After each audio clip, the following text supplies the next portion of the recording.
Apparently, according to this, we're recording. Hey, you're recording. Awesome. How you doing? I'm doing good, Doing Bronson. good? All right, guys, everybody, this is Laurie Soper. She is a clarity coach. I don't know what a clarity coach is, so we're going to get into that a little bit. Basically, the idea here with these interviews that I do and everything that I do is really about bringing people information and helping people connect with um, ideas and concepts that can help them improve their life.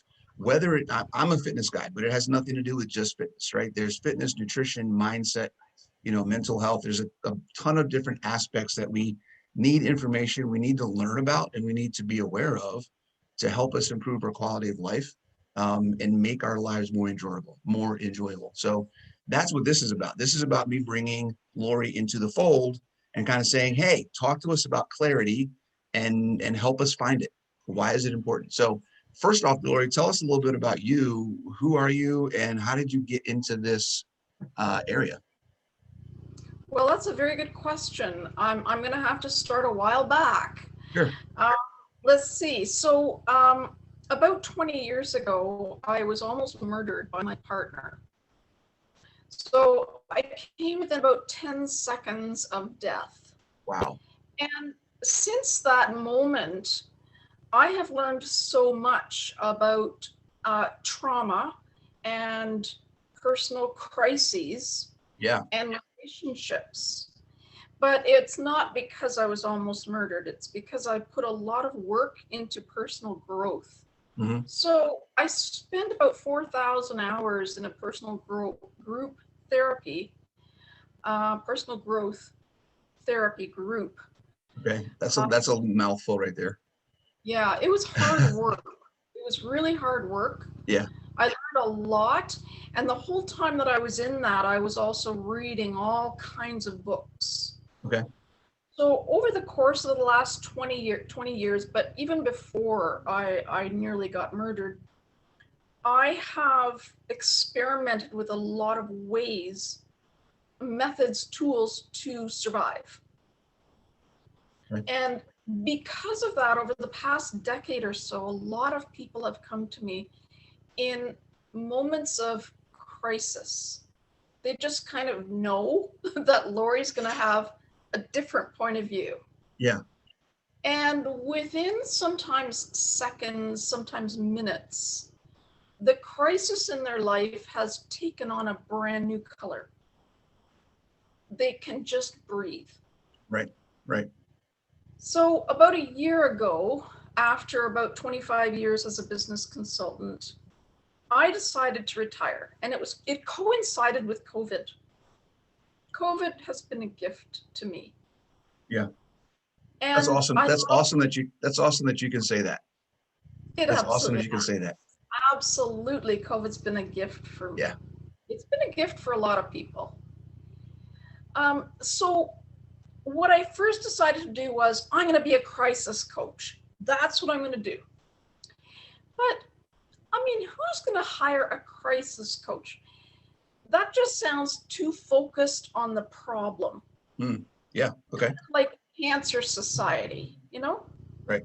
Right. So even though I coach men, and I just coach exclusively men in states of various personal crises, my main tool, actually the pretty ultimate tool for freeing them from their personal crisis, is what I call clarity. Okay. What is what constitutes a crisis? How does someone know if they're in crisis? Do people that come to you know that they're in crisis, or do they come to you with a problem and then you kind of help them realize, oh, I'm in a crisis? Like, what's that look like? No, people who come to me, they feel like, holy shit, I'm in trouble. Okay. Holy shit, what am I going to do? Right. I could lose my kids. One guy called me recently. He could lose his car. Well, he ended up losing his car for 90 days because he Mm-hmm. had a DUI. Um, another friend of mine called me and she said, I'm about to shit myself, Laurie. Because she had just received a letter from the Ministry of Transportation. I think it's a federal department in Canada, telling her that They couldn't accept her for the job posting because of her criminal record. And she's going, what? What are you talking about? My criminal record? She lost work. So we went through all that. And within about a half an hour of these people talking to me, this is just 3 of dozens of people who've sought me out for this. Yeah. First of all, their heart rate goes down. Mm-hmm. They start feeling, where they are right now instead of being all up in their head. Right. And within a very short time, we come up with very practical solutions. Okay. So crisis could be anything from, like you said, losing your car, finding out you have a criminal record you didn't know you had, or any types of things. What are some of the day-to-day things that people come across that are crisis? Well, let me segue to this real quick. Are there crises, and do you get into, when you're working with people, about how to avoid crisis, not just deal with it after you've experienced it or in it? Do you ever talk to people like there are things that you can do to kind of set yourself up to be prepared, or how to handle or not put yourself in that situation? Or is this 100% just dealing with the unknown, something out of the blue happens and you've got to figure out how to deal with it? No. So my clients are not dealing with out of the blue crisis. They're Okay. dealing with situations in their personal life that have been kind of burdening them and burdening them and burdening them to the point they're just about to lose it all. Gotcha. So, for example, a guy who's been married for 20 years and he has $10 million in assets, and his wife has just cheated on him, but she's the one who filed for divorce, and Mhm. she's suing for as much as she can possibly get. Right. And he might lose custody of his kids or his dog or you name it. That's something that's been building for a while, Mhm. and it's not something that can be solved overnight. Gotcha.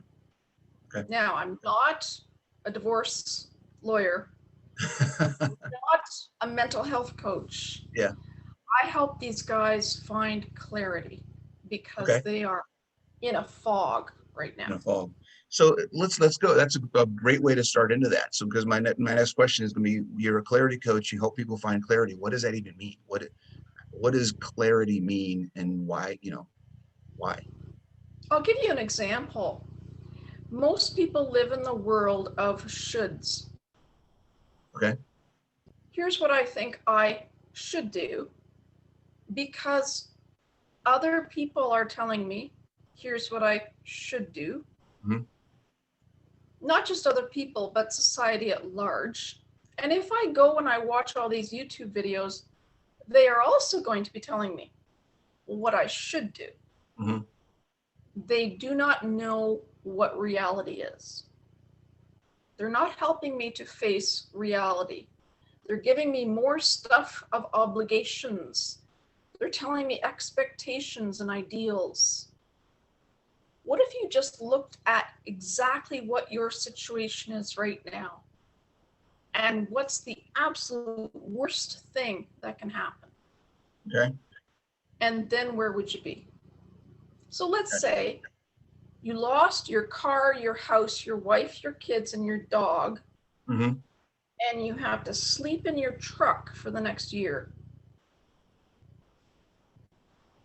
That's what William Shatner did. Captain Kirk, Star Trek, that's what he did. Yep. What if that were to happen? Let's say that's the reality. Mm-hmm. Now, how do you deal with that? Gotcha. Forget about what you should do. Right.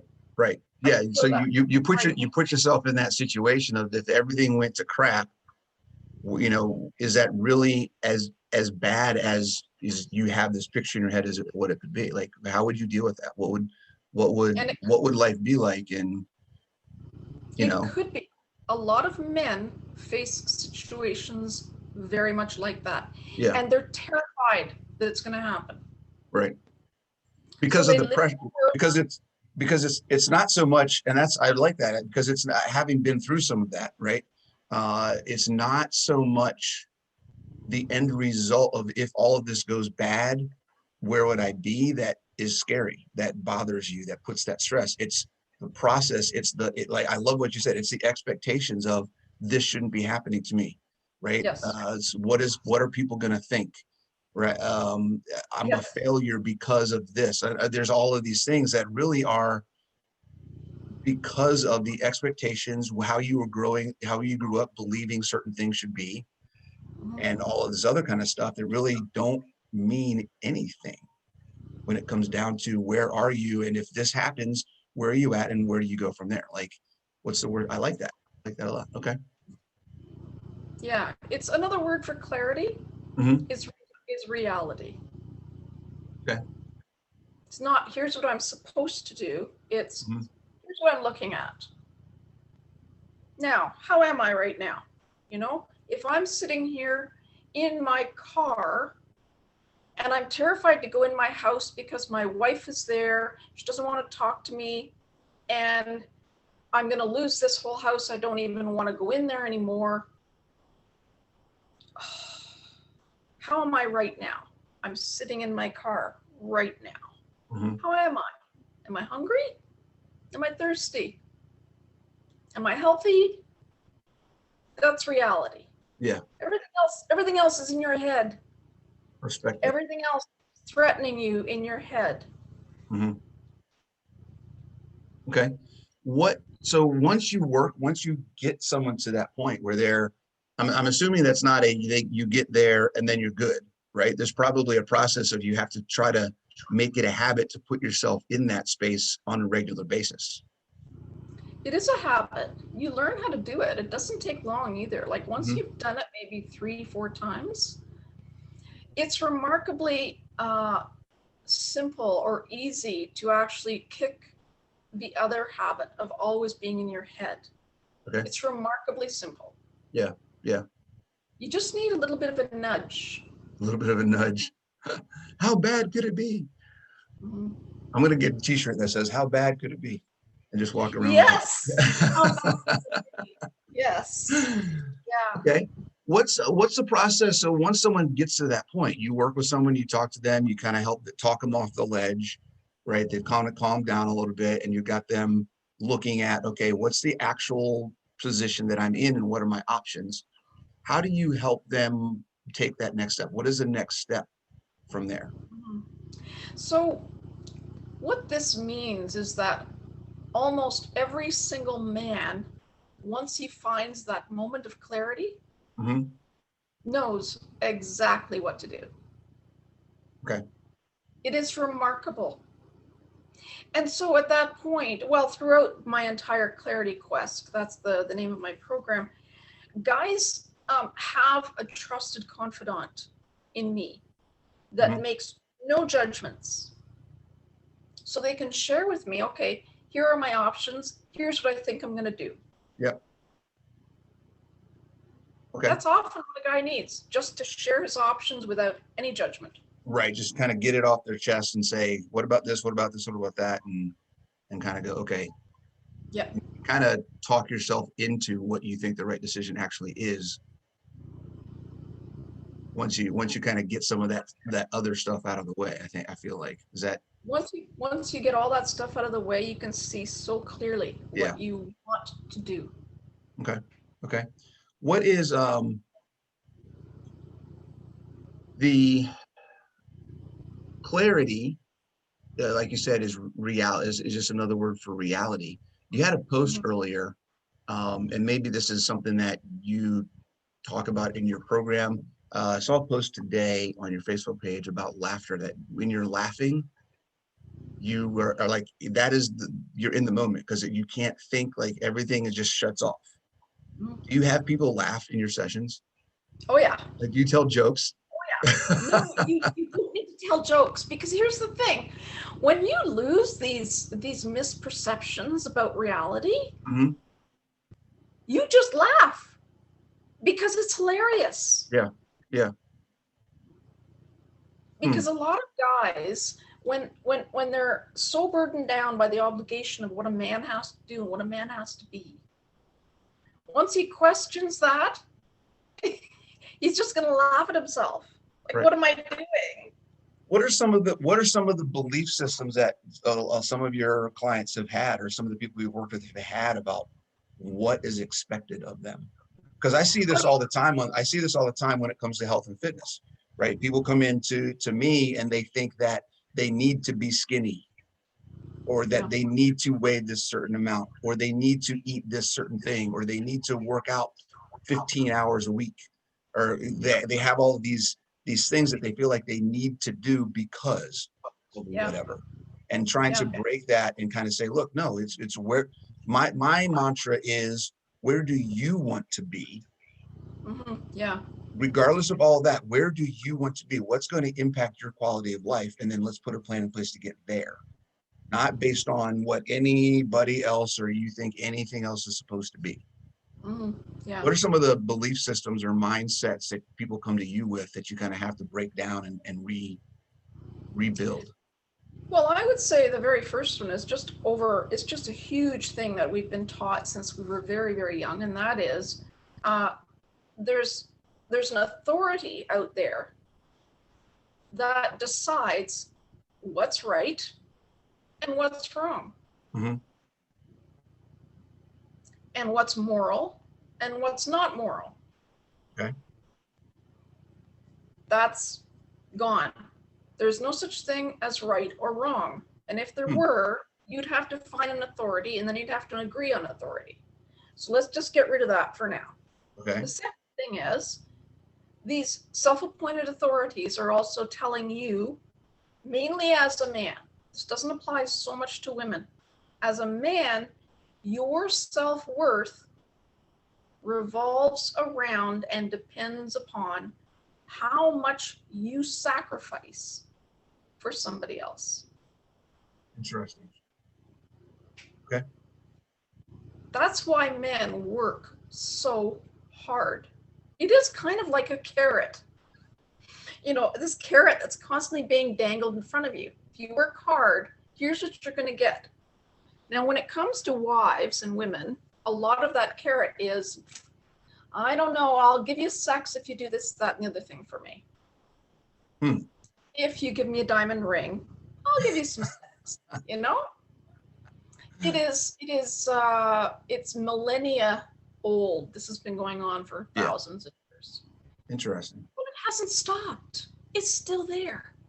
Okay. So, I mean, for the most part, I call this a self-sacrifice way of life. Mm-hmm. And once a man questions that, where'd that come from?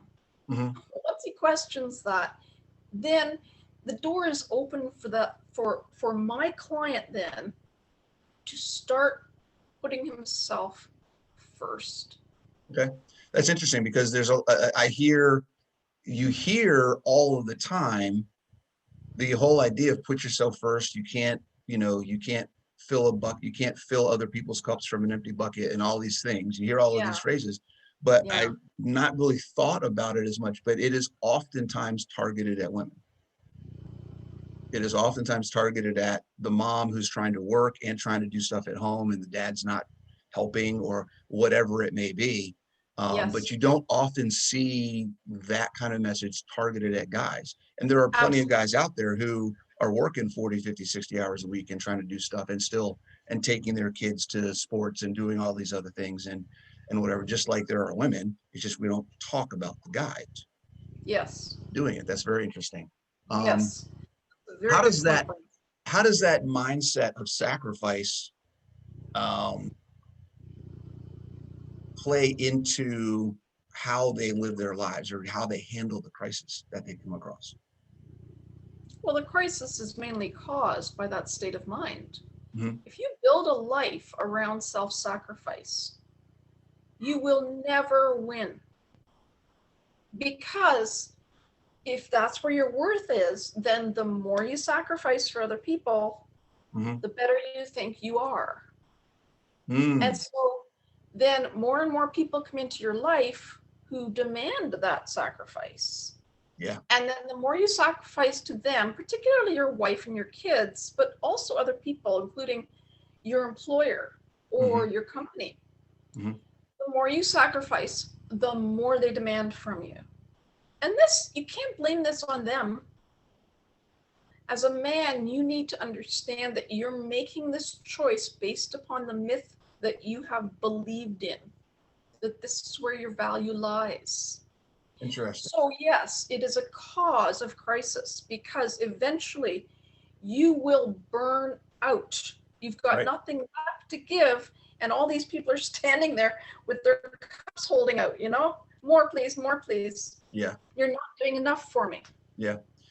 So when they finally realize that and they say, okay, enough is enough. I need to take care of myself. I've got to figure out what I want and what's important for me. Mhm. How did they handle the backlash? Because they've got all of these people in their lives that are like, well, wait a second, what do you mean you're not going to do this for you anymore? Or like, how does that work? Well, you've pretty well hit the nail on the head there, Bronson, because that's the crisis. Okay. That's oftentimes when the wife will say, well, if you're not going to bring in $700,000 a year like you've been doing for the last 15 years, well, I don't know. This is not what I signed up for. I'm going to have to talk to my lawyer. Hmm. So then This they've is got to, what happens. yeah. Yeah. So so that's the reality of here's where I'm at, here's where I want to go, and things are gonna have to change. That's a very interesting idea because it's crazy how I loved having these conversations in different areas because things overlap and the corollaries are so the same in a lot of different ways. When we talk about health and fitness, it's exactly the same. You've been doing this, you need to change, and you want to get here, things have to change. It's not going to be easy. You can't get to where you want to go by doing the same things you've been doing. You have to change what your mindset, you have to change what you're doing. Mhm. Some people are not going to go with you. Yeah. And some people are going to actively try and stop you from getting there because that means you're leaving them behind because they're not That's going to right. make change and they're Yeah. not going to do what they need to do to stay with you. So it is absolutely, this is cool. I love how things match up. It's awesome.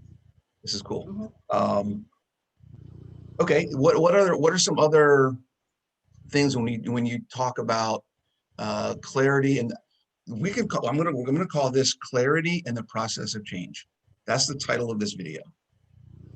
I I gotta like write that. this down. I gotta write this down. Hold on. Clarity. Yeah. Because if I don't write it down, I will not remember. You're left-handed, eh? Yes. You're from Canada, eh? That's the first time you said A. That's the first time you said A. I've been waiting for it.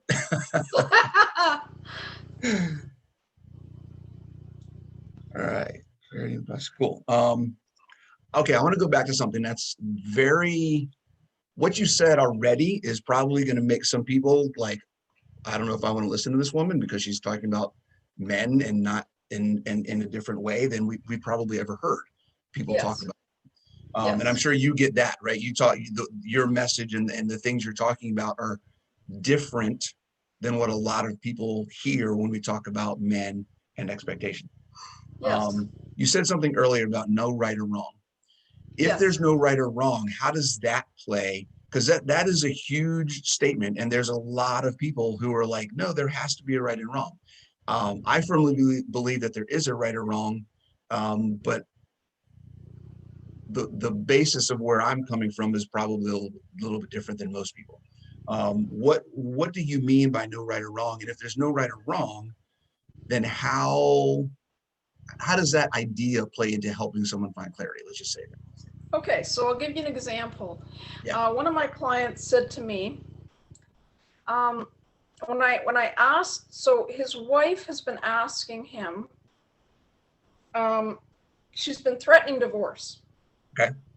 And like, so just so you know, the vast majority of divorces are initiated by the woman. Yes. Now they say the statistics do not really show the actual percentage because there's so many ways that a woman can threaten divorce without actually filing for divorce. Right. So the vast majority, and the vast majority of guys do not want a divorce. They want a home, they want harmony in the family. Yep. what's wrong? What did I do wrong? So this is what a man, one of my clients said to me, is that his wife has been wanting to file for divorce for several years.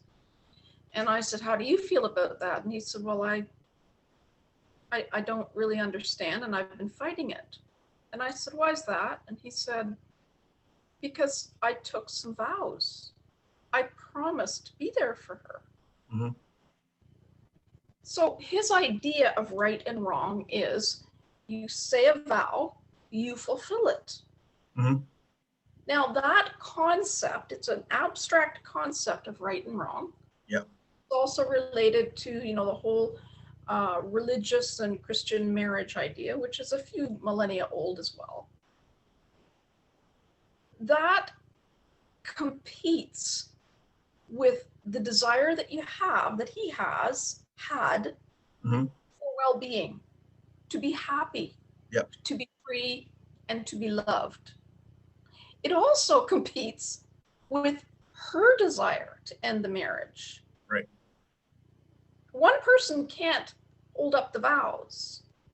In her saying she wants a divorce, she has released him from the obligation to fulfill his vows. Right. But in that moment, and for years, he was actually his biggest obstacle. Because he didn't have clarity. Because he didn't have clarity.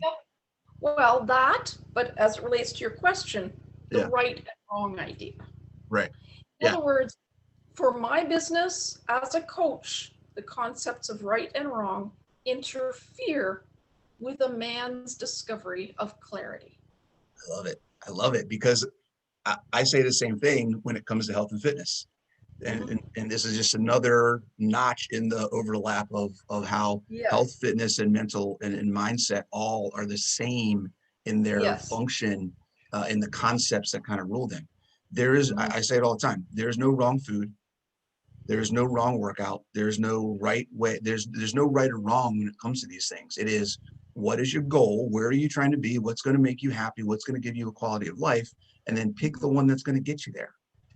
Yeah. You have a choice. If someone's trying to build muscle, lose fat, change their body composition, get rid of a health issue, whatever it may be, and they go to a party and there's cake, they have a choice. Do I want this piece of cake or do I not? Not I'm bad if I have it. Not this cake is bad, because there's no cake doesn't have a value. It's cake. Right? Yes. So it's if I eat this, is it going to help me? If I eat this, is it going to hurt me?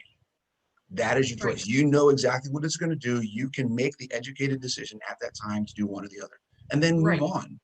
It's okay. Just do it. Whatever makes you happy. Yeah. Interesting. Very cool. So if I can just elaborate on that, Bronson, just a bit. The ideas of right and wrong actually foster a huge amount of shame for most men. Now, on the flip side of that, if they think they're doing the right thing, then it also gives them a sense of self-worth. But the self-worth is fake, because it's based upon somebody else's standard that they have taken on as their own.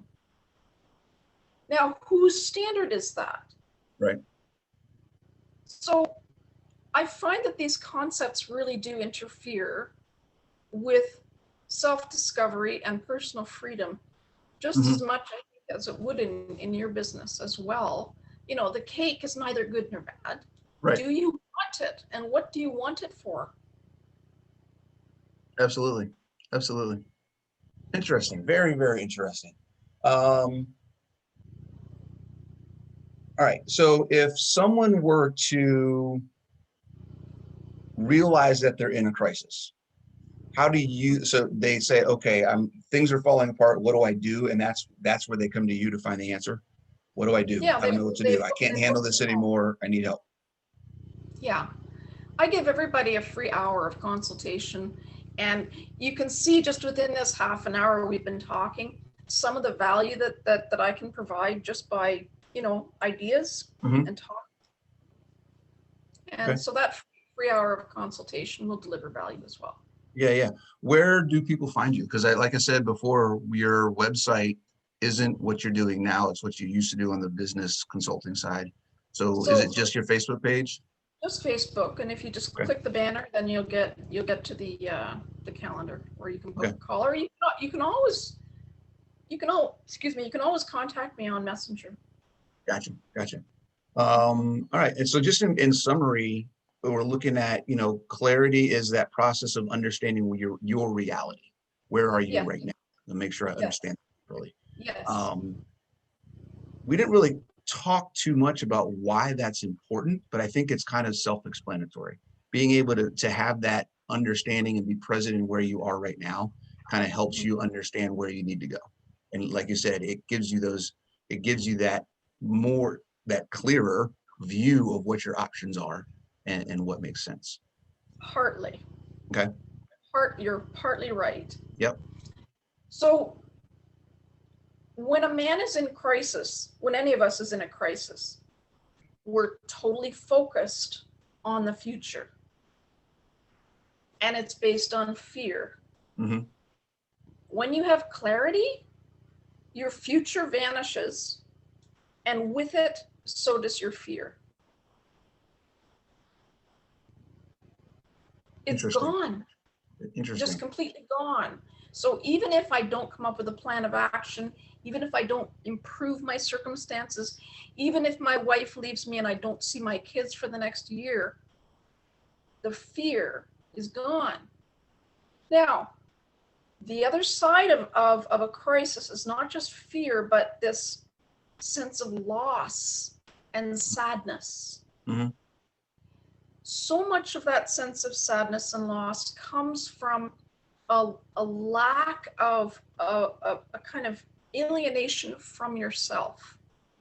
You have been serving other people for so long, you have no clue how to love yourself.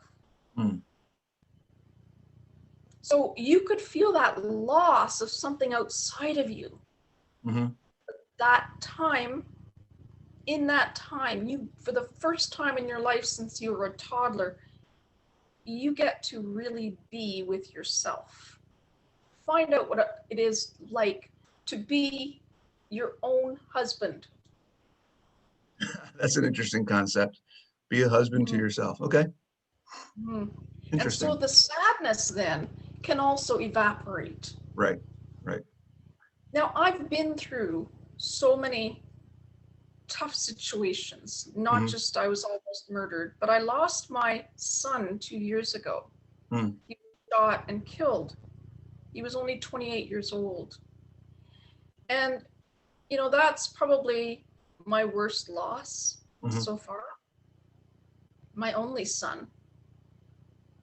I've had other losses before that. And it doesn't matter what kind of loss you're experiencing. Yeah. You don't need to feel the sadness with it. Grieving and losing does not have to be accompanied with depression or sadness. Right. You feel that sense of peace and joy even while you're grieving somebody's death. Mm-hmm. Interesting. Okay. Awesome. Do you have anything else you want to kind of add to stuff before we kind of wrap things up? Any other thoughts or? I just want to thank you for this opportunity, man. You know Yeah. how to interview people. Thank you. I've been trying to get better at it, just asking questions, and it helps when it's a topic that's actually interesting and I think is good for people to hear information on. So. Well, this to me indicates, number one, I would prefer you as an interviewer than a lot of the professional interviewers on some of the networks Oh, wow. Thank you. who don't know how to ask a question and don't know how to hear the answer. In fact, they don't even know what questions to ask. You do a fantastic job. And then the other thing that I'm noticing is that if you were my coach, my fitness coach, Mm-hmm. you'd be awesome. Thank you. Let's get started. Honestly. Let's get started. Okay. Cool. Okay. Well, thank you very much, Laurie. I really appreciate it. I will put all your information up there so people can see this. So it'll be on YouTube, and then I'll put it out on social media in a week or two. And I'll let you know as soon as that hits it. hits the world. Thank you, Cool. Bronson. Thanks a lot. Appreciate it.